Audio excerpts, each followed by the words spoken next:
기쁘도다. 항상 기쁘도다. 나 주께 왔사오니 복 주옵소서. 귀한 언약을 이루어 주시고 주 명령 따를 때 늘 계시옵소서. 기쁘고 기쁘도다. 항상 기쁘도다. 나 주께 왔사오니 복 주옵소서.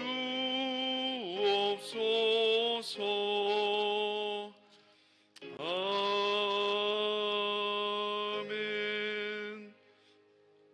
이 새벽에 함께 받을 말씀 고린도후서 1장입니다.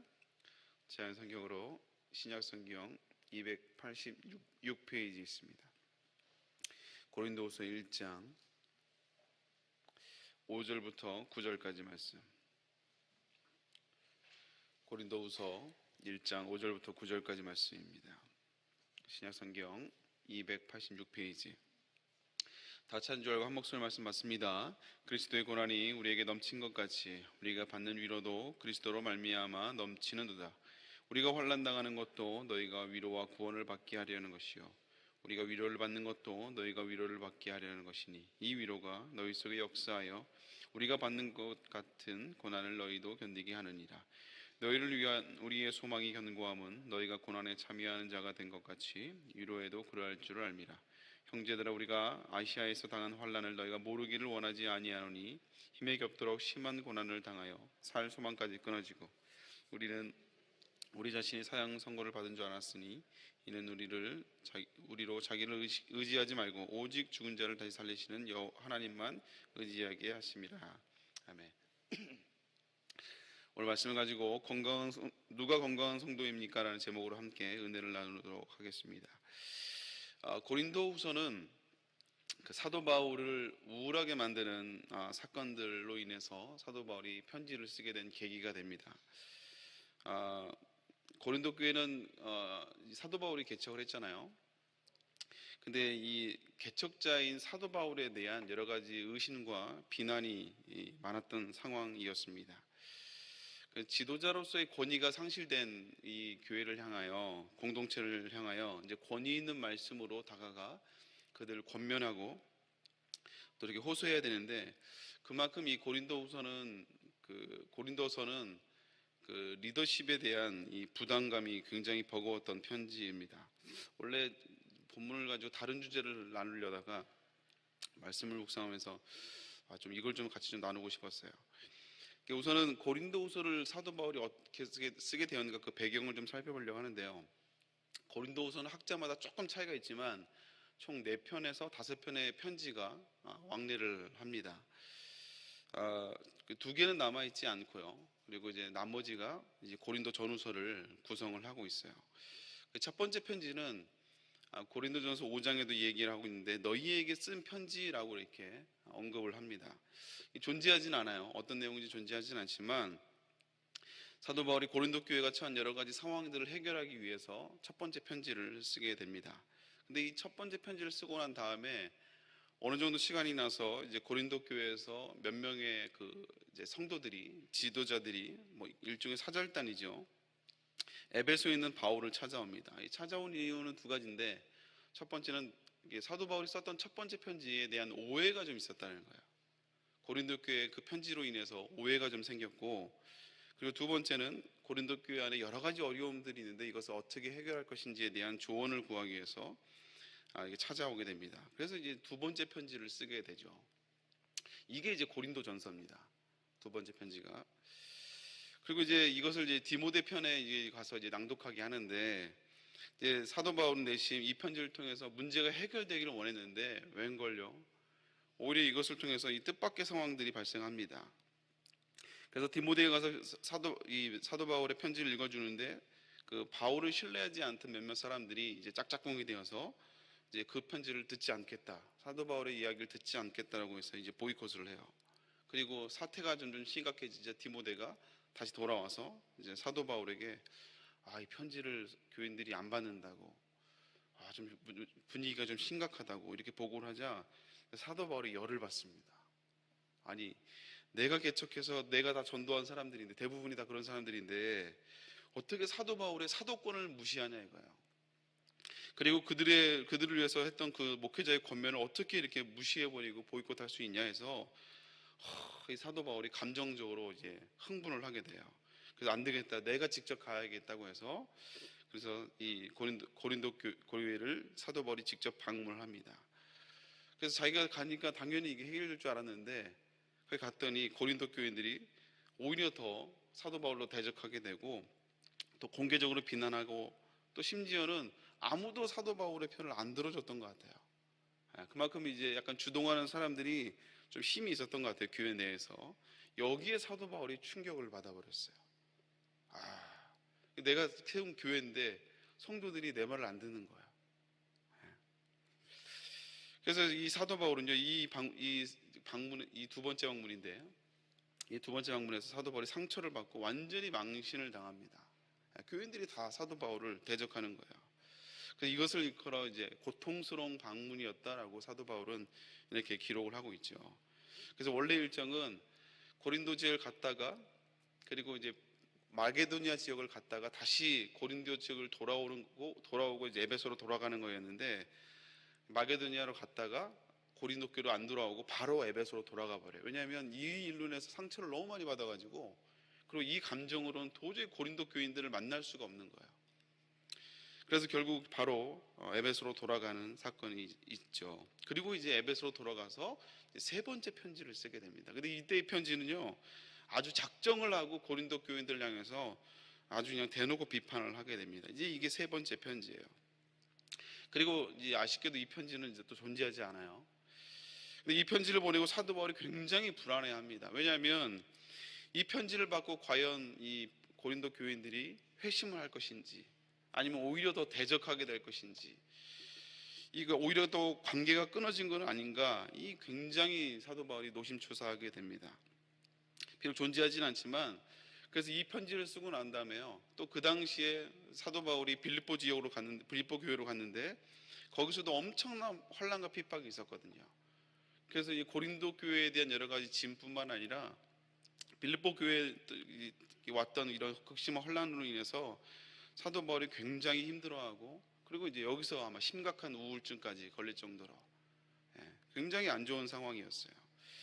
근데 다행히 디도를 통해서 보냈던 이 편지가, 다행히 이 혹독한 편지가 효과가 있었다는 보고를 듣게 되고요. 오히려 이것을 통해서 고린도 교인들이 반성을 하고 반란자들을 좀 치리하고 이 고린도 교회가 좀 안정화가 되었다, 이제 이런 보고를 받게 됩니다. 그래서 사도 바울이 엄청 또 위로를 받아요. 그래서 이제 잘 됐다는 소식을 듣고 다시 이제 네 번째 편지를 쓰게 되는데, 그게 이제 고린도 후서입니다. 우리가 읽고 있는 고린도 후서예요.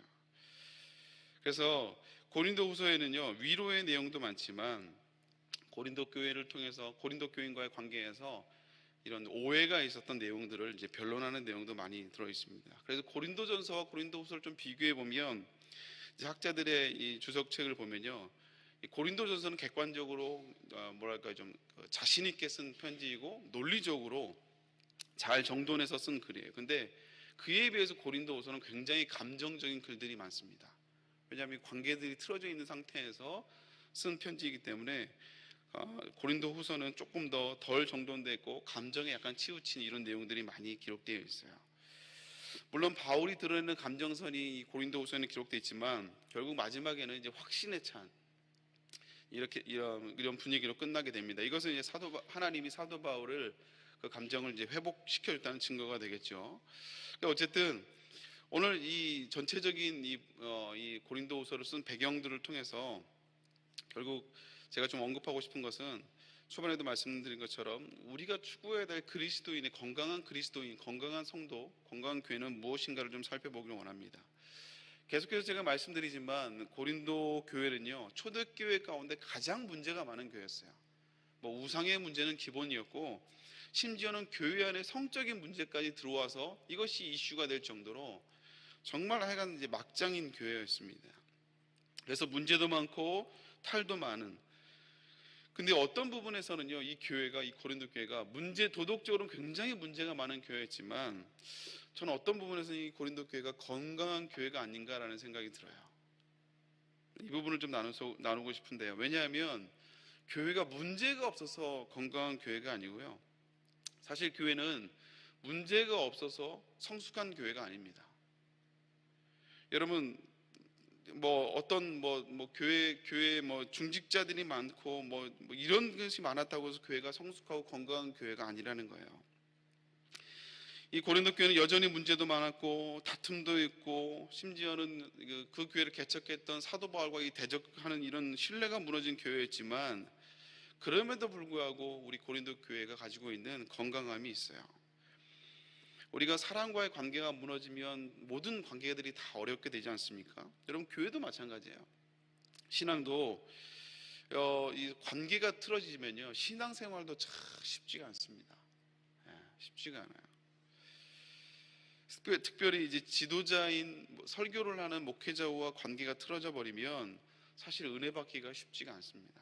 아무리 좋은 말을 전해도요, 목회자와 관계가 틀어져 버리면 그러면 이제 은혜 받기가 쉽지가 않죠. 그래서 초반에도 언급했던 것처럼 이 고린도 교회는 이 성도와 이 목회자와의 관계가 틀어져 버린, 영적 권위가 상실해 버린 이 공동체에 권위 있는 말씀으로 이 공동체를 설득해야 되는, 호소해야 되는 이 리더십의 부담감이 있었던, 버거웠던 편지가 바로 이 고린도 교회예요. 근데 이 고린도 교회는 이 권면을, 권위 있는 말씀을 수용하는 걸 보게 돼요. 초반에는 여러 가지 트러블도 있었지만 거부하기도 하고, 때로는 사도 바울이 정말 창피할 정도로 쫓겨나가기도 했지만, 그러나 결과적으로 이 고린도 교회는요, 관계적으로 트러블이 있었지만 그럼에도 불구하고 이 하나님의 권위 있는 말씀을 믿음으로 받아들인 것을 보게 됩니다. 여러분, 이 부분에서 고린도 교회가 건강한 교회인 거예요. 다시 말하자면 믿음의 본질을 놓치지 않는 교회가 바로 이 고린도 교회였다는 말입니다. 여러분, 성도에게 있어서, 교회에 있어서 신앙의 무게가 어디에 있어야 되겠습니까? 신앙의 건강도는 다른 것이 아니라 바로 말씀에 있는 줄로 믿습니다. 여러분, 감정에 있지 않아요. 물론 감정도 중요하지만, 감정을 무시할 수 없겠지만요, 그러나 더 성도에게 있어서 정말 중요한 요소는 뭐냐? 감정보다 말씀인 줄로 믿습니다. 아무리 내 감정이 안 좋아도요, 말씀 앞에, 하나님의 권위 있는 말씀 앞에 순종하는 것, 여러분, 이게 건강한 성도요, 건강한 교회라는 거예요. 고린도 교회는 처음에는 감정에 치우쳐져 있었고, 또 서로에 대한 목회자와 이런 신뢰가 무너져 버렸지만, 그러나 권위 있는 말씀으로 다가왔을 때 그 말씀에 순종하는 걸 보게 돼요. 그래서 고린도 교회는 정말 많은 문제가 있었지만, 어쩌면 인간적으로 보고 도덕적으로 봤을 때 어떻게 저런 게 교회냐 할 정도로 정말 심각한 문제가 많은 교회였지만요, 그러나 결국 그 말씀의 권위에 순종하는 그 모습 하나만 보더라도 고린도 교회는 건강한 교회였다라는 거예요. 그래서 어찌 보면 이 고린도 교회는 참 재미있는 교회고, 어떤 관점은 좀 신기한 교회입니다. 우리가 학생들도 보면 선생님과 관계가 좋아야 이게 성적이 좋잖아요. 그렇죠? 그리고 성적이 안 좋은 아이들도 유일하게 성적이 좋은 과목은 그 선생님을 좋아하는 거예요. 관계가 좋으면 성적이 좋습니다. 영적인 관계도 더더욱 그래요. 그래서 일반적인 모습은 우리가 목회자와 관계가 좋아야, 그래야 성도들이 은혜 받습니다. 아멘입니까? 그래서 은혜가 안 되는, 처음에 와서 은혜가 잘 안 되고 말씀이 잘 안 들어오는 성도들에게는요, 첫 번째 뭐냐, 말이 어려워서가 아니고요, 그래서 첫 번째 해야 하는 그 방법은 뭐냐, 목회자를 위해서 기도하는 거예요. 은혜 받기 위한 첫 번째 방법은 목회자를 위해서 기도하게 하는 겁니다. 그러면요, 점점점 말씀이 들려지기 시작하고 은혜 받게 돼요. 근데 혹시나 실망을 하게 되고, 혹시나 신뢰가 깨지고 관계가 무너질 때는요, 어떤 말을 해도 은혜가 되지 않아요. 아무리 좋은 말을 해도요, 들으려고 하지 않고, 심지어는 강단에서 조금 실수를 하거나, 저 같은 케이스는 약간 말을 더듬는다거나, 찬양을 좀 이렇게 삑사를 내거나 그러면요, 에이, 그거 하나 때문에 말씀을 다 버려버리는 거예요. 아무리 말씀이 좋아도 관계가 틀어져 있으면 그 거슬리는 거 하나 때문에 말씀을 다 엎어버립니다. 이래서 내가 예배를 안 오려고 했다니까, 이래서 내가 예배가 불편하다고 하면서 모든 말씀들을 다 엎어버리는 거예요. 사랑하는 성도 여러분, 물론 인간적인 관계가 좋아야 되지만, 그러나 여러분, 건강한 교회 그리고 건강한 성도는요, 아무리 인간적으로 신뢰가 무너지고 아무리 관계가 틀어져 있다 할지라도 권위 있는 말씀으로 다가온다면 그 말씀 앞에 순종할 때 그 성도가, 그리고 그 교회가 건강한 교회요, 건강한 성도인 줄 믿으시길 주님의 이름으로 축복합니다. 왜냐하면 이것이 말씀에 의해서 움직이는 것이 성숙한 교회고, 그리고 성숙한 또 지혜로운 성도이기 때문에 그렇습니다. 신앙의 중심이, 그리고 믿음의 본질이 내 감정이 아니라는 거예요. 감정에 의해서 내 신앙생활이 움직여지는 것이 아니라, 신앙의 본질은요, 내 감정보다 하나님의 뜻이, 하나님의 말씀이 우선시 되는 것, 여러분, 이것이 건강한 성도요, 건강한 신앙생활이며 신앙의 본질임을 여러분 기억할 수 있기를 주님으로 축복합니다. 그래서 건강한 교회는 어떤 교회냐, 건강한 성도는 어떤 성도냐, 실수하지 않고 도덕적으로 완벽한 것이, 흠잡을 데가 없는 것이 건강한 교회, 건강한 성도가 아니라는 거예요. 때로는 넘어질 때가 있고, 때로는 천방지축으로 마음대로 할 수도 있지만, 그러나 말씀의 자리 앞에, 말씀 앞에 내 감정을 내려놓고 그 말씀의 권위에 순종하는 성도, 그리고 그 말씀에 의해서 순종하며 말씀이 이끌어가는 그 교회가 정말 건강한 교회요, 건강한 성도임을 여러분 기억할 수 있기를 주님으로 축복합니다. 여러분 신앙생활하면서 우리가 예배에는 늘 참석할 수 있지만요, 과연 그 성도의 삶을 말씀이 이끌어가고 있는가? 여러분, 이건 정말 중요한 요소입니다. 예배에 참석하고 참석하지 않고의 문제가 아니라, 아무리 예배에 참석한다 할지라도 내 삶을 이끌어가는 것이 내 감정이라면 그러면 우리는 건강한 성도가 될 수 없어요. 그러나 우리가 말씀에 의해서, 때로는 내 생각과 내 뜻과 다를 때도 있지만 말씀이 나를 이끌어가고, 때로는 그 말씀이 때로는 내 삶과 부딪혀서 그 말씀에 순종하기 위해서 몸부림치며 기도하고 있다면, 때로는 그 성도는 넘어질 때도 있고, 때로는 실수할 수도 있고, 도덕적으로 연약할 때도 있지만, 그러나 말씀 위에서 순종하며 말씀이 이끌어가는 그 성도는, 그 성도야 바로 건강한 성도고, 그 지혜로운 성도며 건강한 교회인 줄로 믿습니다. 사랑하는 성도 여러분, 요즘 어떤 말씀이 여러분들을 이끌어가고 계십니까? 어떤 말씀에서 여러분의 삶을 가꾸어가고 계십니까? 여러분, 말씀 앞에 늘 순종하시고 그 말씀으로 인해서 결단할 수 있는 저와 여러분 될 수 있기를 주님의 이름으로 축복합니다. 함께 기도하겠습니다. 사랑의 하나님, 감사드립니다. 오늘 말씀을 통해서 다시 한번 건강한 교회, 건강한 성도가 무엇인지 다시 한번 돌아보기 원합니다. 도덕적으로 고린도 교회는 너무나 많은 문제가 있는 교회지만, 그러나 감정적으로 틀어져 있음에도 불구하고, 그러나 권위 있는 말씀 앞에 순종하며 그 말씀 앞에 엎드리는 이 모습을 통해서 우리 성도들도 역시 다시 한번 감정에 의해서 신앙생활하는 것도 필요할 때가 있지만, 그러나 때로는 말씀의 권위 앞에 순종하며 나가는 복된 성도를 될 수 있도록 주여 인도하여 주옵소서. 오늘 새벽에 나올 때 귀한 예물을 가지고 나옵니다. 감사의 물로 드리며 또 여러 가지 작정하며 아버지 교구의 부흥을 위하여 기도합니다. 또 아버지 여러 가지 자녀를 위하여, 또 아버지 사업장을 위하여, 건강을 위하여, 남편을 위하여 기도하는 모든 손길들, 기도의 제목들을 주님이 기억하여 주시옵소서. 아버지 적정한 영혼을 놓고 기도합니다. 하나님 붙들어 주옵시고 사명을 따라 정말 아버지 믿음으로 기도하며 아버지 하나님 앞에 아버지 나아가는 귀한 성도들 주님께서 기억하여 주옵시고, 이 감사의 제목들이 아름답게 응답될 수 있도록 주여 축복하여 주옵소서. 1,000번째로 드려지는 이 빽빽한 기도 제목 주님이 아시오니 하나님이 기억하여 주시고, 반드시 기도 제목대로 응답됨으로 말미암아 살아계신 하나님을 증거하는 복된 삶이 될 수 있도록 주여 인도하여 주옵소서. 귀한 담임 목사님 아버지 건강을 붙잡아 주시고, 오늘 아버지 천하 예배 말씀에 인도하실 텐데 그 말씀의 현장 가운데 놀라운 성령의 역사하심이 있을 수 있도록 주여 인도하여 주옵소서. 말씀으로 하나 되는 역사가 있게 하여 주시옵소서. 감사드리며 예수님의 이름으로 기도 올려옵나이다.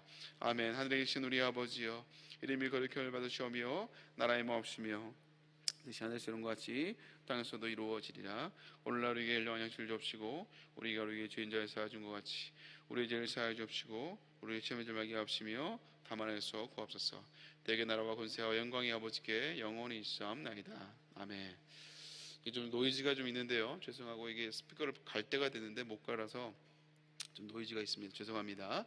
우리 함께 기도할 때 오늘 먼저 말씀을 기억하며 좀 나의 삶은 말씀이 이끌어가고 있는 다시 한번 돌아보길 원합니다. 그리고 담임 목사님께서 기도해 주시고요. 그리고 여러분 각자 기도 제목을 놓고 자유롭게 기도하고 돌아가도록 하겠습니다.